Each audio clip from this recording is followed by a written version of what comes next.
Singer ACS, ou Singer All Terrain Competition Study. Você não achou que eu fosse falar de Singer, né? Eu também não achei que eu fosse falar. Mas assim, é um resto mode, né? Resto mode, como é que a gente pode pensar? São empresas que pegam carros antigos, modelos clássicos, lendários e modernizam. Uma releitura, como é que seria aquele determinado modelo se ele fosse construído hoje, mas sem o compromisso de legislação, né? De emissões de gases, ruídos, crash test, toda aquela coisa, né? Então você tem, isso é um resto mode, né? Então a gente tem modelos clássicos aí, como a Gunter Works, a Canepa, a própria RUF faz isso, a Strat, a Porsche tem a divisão Classic agora, e tem a mais famosa que é a Singer, né?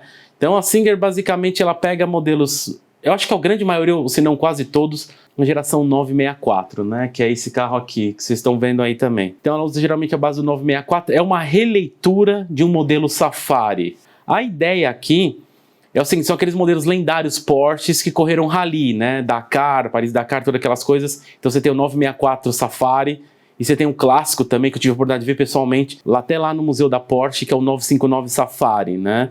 Respeito, admiro pela história, pela competição que os carros são capazes de fazer. Não sou muito ligado em competição dessa, principalmente rally, mas é interessante saber a história desse carro, porque o 959 muito do Safari acabou indo para o modelo de rua, né? Tecnologia e tudo mais. Então assim, é um resto mode, ou seria uma reinterpretação, uma modernização do Porsche 964 com algumas características visuais, somente aerofólio traseiro do 959 lá, né? Então, é só isso, é um 964, só isso, não assim. Muita gente vai achar tudo isso, né? Mas é óbvio, por ser modernizado, então você tem materiais mais nobres, né? A própria estrutura do carro é toda em fibra de carbono. Motor 3.6 twin turbo refrigerado a ar, são 450 HP, tração integral, câmbio sequencial de 5 marchas que você pode trocar atrás do volante com um pedal shift ou então pelo bastão ali como câmbio sequencial mesmo ali do lado do volante. É legal ver uma entrevista, eu acho que foi do Top Gear, Richard Tuthill, que é o cabeça do projeto, né? O que encabeçou, que fez esse desenvolvimento, ele é um piloto famoso de rally até. Ele até fala, a ideia é exatamente essa reinterpretação, mas como piloto de rally, então ele tem algumas experiências, então ele, assim, ele tem ideia do que se pode fazer no carro, o que ele melhoraria, né? Então é um carro de rally modernizado, até algumas questões, por exemplo, você tem duplo shock absorbers, né? Seria 2 suspensões ali em cada canto do carro. Foi perguntado para ele, né, por que tem 2, né, na frente, atrás e tal. Ele falou, é simplesmente, várias questões, mas simplesmente redundância, né. Com um carro de rally ele tem que ser resistente, então, um carro de rally acho que tem situações extremas, né, principalmente pancada de pedra, suspensão, mudança de terreno, eventualmente aqueles saltos, né, o próprio vídeo do ACS aqui é mostrado isso, né, do jeito dos pulos e tudo mais, e por conta disso que ele falou, cara, pensa assim, você tá num terreno totalmente acidentado, extremo off-road, é aplicada uma força, pancada, suspensão na estrutura do carro e tal, se você tem 2 amortecedores, 2 suspensões ali, essa força é dividida por 2, né? Então, assim, é simplesmente não só pela distribuição do peso do carro, mas é por aguentar mais pancada, né? De fato, você olha o interior do carro, você percebe que tem aquele acabamento Singer, que já é um pouco tradicional, de alta qualidade, né? A própria estrutura do carro, como eu falei, de fibra de carbono. Tem duplos pneus ali lá na frente, lá atrás, como step, né? Própria gaiola completa, né? Full homologação FIA. Sistema completo de navegação. O carro é basicamente pronto para um Rally Dakar, né? Tem a questão também do freio hidráulico ali na mão, acho que os pilotos DIF estão acostumados com isso daí ali também, né? E vão ter 2 unidades pelo momento, né? A tal da Parallax White, que é o do vídeo demonstrando, que é o mais extremo off-road, e vai ter o Corsica Red, que é um modelo para rua, mas também tem essa sofisticação, talvez não vai ser tão extremo quanto o branquinho, mas também vai ser uma preparação dessa, né? Acho que a grande pergunta, o pessoal acha que assim, eu e Henrique, eu vou falar pelo Henrique também, eu acredito, tá? Se a gente é hater da Singer, não é hater, não é exatamente a Singer. Eu não sou fã de resto mode, entendeu? Por N motivos, né? Acho que tem uma discussão muito grande isso sobre entusiastas, proprietários, né? vou dar a minha opinião sobre, tá? Eu acho que tem eu conversei, assim, com alguns colecionadores e proprietários, assim, também, que alguns proprietários, vou pensar Porsche, tá? Porcheiros, assim, colecionadores porcheiros, uns amam, outros odeiam. Uns falam que, tipo, ai, a melhor versão do 911 e tal, outros falam, mas isso aí não é um Porsche. Isso é uma versão totalmente descaracterizada. O melhor Porsche não é um Singer, entendeu? O pessoal fala isso, né? A minha opinião sobre, acho que é mais essa questão... Tem uns que concordam comigo quando entra na discussão. Eu respeito, porque assim, a pessoa que tem esse tipo de carro, tem um Singer e tal, o cara trabalhou, tem o dinheiro dele, faz o que ele quiser, entendeu? Mas é óbvio que é só uma opinião. Eu acho assim, você tá destruindo a história de uma marca, entendeu? Pensa assim, o 911, ele tem a sua evolução, ele é lendário daquele estilo, porque ele foi criado aquele estilo. Aquela brincadeira que eu falo ao longo do tempo, né, acho que a Porsche achou o melhor 911 no 991, assim, o equilíbrio do carro, né, que eu acho que até o 997 é meio esquisitinho, pelo menos nas carreiras, né, o comportamento do carro dirigindo. Você tem suspensões, adequações, eu andei no 930 Turbo com uma preparação de suspensão, acho que era Ruf, se eu não me engano, que o carro, assim, eu não dirigi, mas andei no passageiro, cara, aquele carro não senti que quis me matar em nenhum momento. O próprio dono falava, cara, a suspensão Ruf, assim, coloca o carro em outro nível, sabe, o que está errado no 911, a Ruf tentou consertar com o sistema de suspensão, tá? Apesar que a gente sempre tem a brincadeira do motor no lugar errado lá atrás, né? A Porsche trazendo cada vez mais pra frente, né?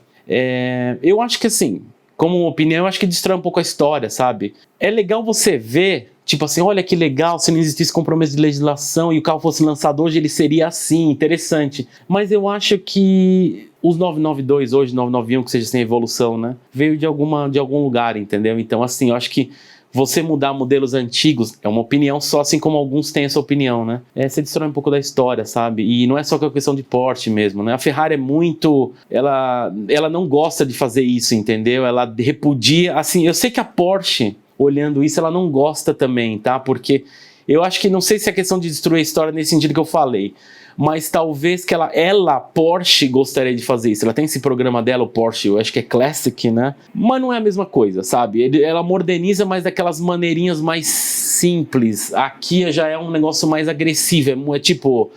É um carro moderno com a cara antiga, que pode se falar, por exemplo, que tem faróis modernos, mas é tipo com desenho antigo, né? Então é essa, né? Tipo, eu respeito quem gosta, mas assim... outra coisa também, eu acho surreal são o preço desses carros, né? Eu tava olhando até o Richard lá falando... O Todd Hill, né, o cabeça do projeto, provavelmente vai ser algo em torno de mais de 800 mil libras. Eu acho surreal isso, sabe? Eu sei que a pessoa que tem um carro desse, geralmente ela tem uma puta coleção, né? Isso aqui não vai ser o primeiro, não vai ser o segundo, provavelmente não vai ser o terceiro carro do cara. O cara provavelmente já tem uma coleção vasta, não só de Porsche, mas de vários modelos. Mas assim, sei lá, para gastar uma grana dessa, eu sei que são modelos mais caros, eu colocar a Pagani, por exemplo, a Koenigsegg, eu prefiro pagar, assim, em carros nesse valor, são poucos mais caros, que a Pagani passa fácil hoje, que é 1,5, daí para mais, hoje é muito mais, né, 2, 3, sei lá, Koenigsegg também. Mas assim, para ter um carro desse, eu prefiro... pagar numa... Não que isso não seja, mas eu prefiro pagar numa verdadeira obra de arte construída do zero, sabe? Não, tipo, modernizado. Não sei, mas isso é só uma opinião, né? Então, assim, eu também tenho a pergunta que vem, que o pessoal traz, né? Por que não a Singer não... Ou essas marcas, essas músicas que eu falei tantos, né? O pessoal não cria o carro do zero, fibra de vidro, porque não pode mais. Basicamente, o que eles estão fazendo, eles estão pegando chassis antigos, já homologados na época, que não precisa rehomologar, entendeu? Talvez, dependendo da tiragem, o pessoal vai exigir uma rehomologação. Não sei nem se existe isso, mas são chassis antigos. Então, tipo, na época o carro foi homologado. Só que hoje esses carros não, então não tem mais criança. Eu vi gente falando, pô, podia criar fibra de vidro e tal. Cara, não tem nem como. Você não passa em nada, crash test, imagina. Sabe, os níveis de hoje que estão, você vê os carros cada vez crescendo mais, o capô cada vez mais alto. Então, assim, é a alternativa que eles têm que fazer. A empresa achou aí, né? O pessoal modernizando, fazer respeito, mas não sou muito fã, né? Outro carro também anunciado aí foi a Porsche, né? Porsche Boxster 25 Years Edition, da edição de 25 anos da criação do Boxster. Caramba, o Boxster eu lembro quando lançou. Eu lembro até do Need for Speed Porsche, que um dos carros que eu gostava de jogar muito naquele jogo era o Boxster 986, que era lançado. O Porsche era o Unleashed, ou 2000, né? Que a gente fala, é um jogo de 2000, 2001, né? O Boxster, se não me engano, é 96, né? Acho que é isso mesmo, né? E eu gostava muito dele, né? E eu tive a oportunidade de ver lá no Museu da Porsche também o protótipo. O protótipo é bem horrível, nossa senhora. que bom que daquilo saiu pro 996, né? 996 é muito condenado pelo pessoal. Eu acho bacana, o carro tinha oportunidade de dirigir Tiptronic, mas era um Boxster S. Mas na época eu achava o máximo, né? Hoje, provavelmente, se eu andar naquele, eu vou achar uma porcaria, mas... Putz, eu acho o carro legal. A grande questão é que era um pouco comparado com o 996 Carrera, o Cabrio, né? Por causa da lanterna, farol e tal, é complicado. Mas então, a Porsche anunciando uma edição dos 25 anos, pelo que eu vi vão ter 3 opções de cores, uma delas vai ser exatamente o do protótipo, que é um prata meio brilhoso diferente, com um interior vermelho e com essas rodinhas meio douradas, né? Mas a base do carro basicamente vai ser em cima do GTS, né, do 4.0, então é 6 cilindros aspirado, até lembrando agora do Corne, que ele colocou no stories dele, né, que algum jornalista aí colocou 6 cilindros turbo, nossa, que vergonha, esse é o que eu falo do negócio, os caras, até o Corne colocou no stories, nem pra pesquisar no Google, e tá do nosso lado, pois é, né, meu, é o que eu falo pra você, parece que sou até hater contra o jornalismo, mas... complicado, né? Então, vai ser os 6 cilindros Boxster 4.0, vão ser 400 cavalos, vai ter opção de câmbio PDK ou manual, essas rodas douradas 20, acho interessante pela combinação do carro, né? Vai ter uma plaquinha escrita pelo carro, lembrando a versão especial dos 25 anos, né? 1.250 unidades aí pelo mundo. Eu acredito que venha para o Brasil. Eu estava conversando com o pessoal da Stuttgart aqui, que aquele Heritage Edition, parece que veio um independente pelo Paito, né? Vai vir mais 1 ou 2, mas eles não vão trazer oficialmente. Questão de homologação, a Porsche se perdeu um pouquinho aí. Até eu perguntei, né? Putz, quando que a gente vai ver o 992 Targa no Brasil, né? O pessoal falou, cara, não vem. O que vai vir o Targa vai ser só na versão GTS, quando foi anunciado o 992 Carrera GTS, aí vai ter a versão Targa, né, que é a top. Aí eles vão trazer nessa, puta ali. Lá, oficial, vai ser provavelmente carro mais de 1 milhão, né? Se tem gente vendendo carro Carrera 4S a 1 milhão e 200 e 400 que mandaram esses dias, eu falei, nossa, meu Deus, os caras são completamente loucos, né? Mas fazer o quê? Beleza? Se você gostou desse vídeo, dá um like, inscreva-se no canal. Um recado rápido sobre a NBcast, a gente não gravou essa semana. Questão de tempo, tá? Ainda consegui gravar ainda 2 briefings aí pra vocês, né? Essa semana desse, qual que foi o outro que já nem lembro mais? Foi da Cherokee e o Momento também, né? Mas tá meio corrido, também tem algumas gravações do Amigos por Carros. Então assim, não deu pra gravar, a agenda do Henrique e do Matheus também, a minha não estavam casando. Eu falei, putz, cara, e a gente tava com aquela ideia de aumentar, né? O espaço. Em vez de ser semanal, talvez ser quinzenal, porque, cara, dá trabalho, a gente tem que estudar sobre o carro, a gente tem que ler, aí tem que pegar a gente, todo mundo gravar, tem que editar, que dá um pouco de trabalho. E aí, infelizmente, é um negócio que a gente não tem retorno financeiro. Aqui no canal do NB, ele dá um troquinho para se manter aí. Precisa pagar hospedagem, vai, domínio.com e tudo mais, né? Mas é isso daí, tá? Então vai ter semanas que não vai ter o NBcast, beleza? Então é isso aí. Obrigado a todos por terem acompanhado e até um próximo momento, briefing ou um futuro NBcast. Valeu!